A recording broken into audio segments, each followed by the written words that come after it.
Make the case about Donald Trump. The man has over 3 million Twitter followers. Jeb Bush, a little over 226,000. The man makes noise and people listen. Witness this weekend in Arizona where Trump played to raucous crowds. America cannot seem to get enough of the billionaire businessman's antics or his hair. And quite frankly, if you sit down and listen to some people, he's making an awful lot of sense. Maybe they just don't want to hear politicians lie. This edition of Newscall makes the point. Rock on, true believers. See you tomorrow, right back here on MidPoint. Sadly, the American dream is dead. Right after I asked him about that line. The American dream is dead. Now, are you worried at all voters are going to hear them and say, hey, that Donald Trump, he doesn't love America. He doesn't believe in America. I love America so much, George, and I see what's going on with regulation. I see what's going on with the hatred that everybody has for each other. You look at Baltimore, you look at Cleveland, you look at all of the places, you're just exploding. We have an African-American president and we've never had it so bad. You look at what's happening. We're in a big bubble. We have a phony stock market. We have artificially induced interest rates that are very low. Our polling shows you have an uphill fight, 71% unfavorable. Well, it could be. And you know what? I've always heard if you're very successful, if you're a really big success, and I'm a really big success. Those numbers are as bad as Vladimir Putin. Well, but a lot of people are in those numbers because they said I'm not running. You know that too. It said that. So those numbers are up there. Now, in the meantime, I was number 3 in New Hampshire in a recent poll. I was number 4 in New Hampshire. I'm doing well in Iowa. I'm doing well all over the place, actually. Somebody's doing the raping, Don. I mean, you know, somebody's doing the, just take it's women being raped. Well, who's doing the raping?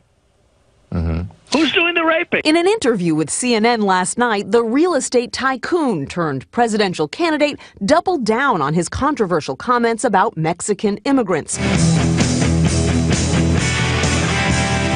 A controversy that began with Trump's kickoff to his White House bid. They're bringing drugs. They're bringing crime. They're rapists. On Wednesday, Macy's followed NBC and Univision's lead, severing ties with the billionaire, saying, in light of statements made by Donald Trump, which are inconsistent with Macy's values, we have decided to discontinue our business relationship. The nation's only Latina governor, Republican Susana Martinez of New Mexico, also denounced Trump, saying, I think those are horrible things to say about anyone or any culture. That is uncalled for completely. But somebody's buying what he's selling. Recent polls show he's rocketed to the top of the GOP pack. A new Quinnipiac poll has him second only to Scott Walker in Iowa. And in a new CNN poll, he's second nationally, right behind Jeb Bush. I will get more Latinos than anybody else. I have thousands of Latinos that work for me right now. And I'll tell you why I'm going to get them.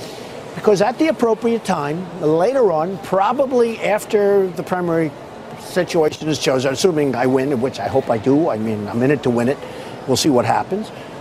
I'm going to have thousands of people that work for me standing up saying we love Trump. And what I'm going to do for the Latinos is I'm going to be able to create jobs. I'm going to take jobs from China.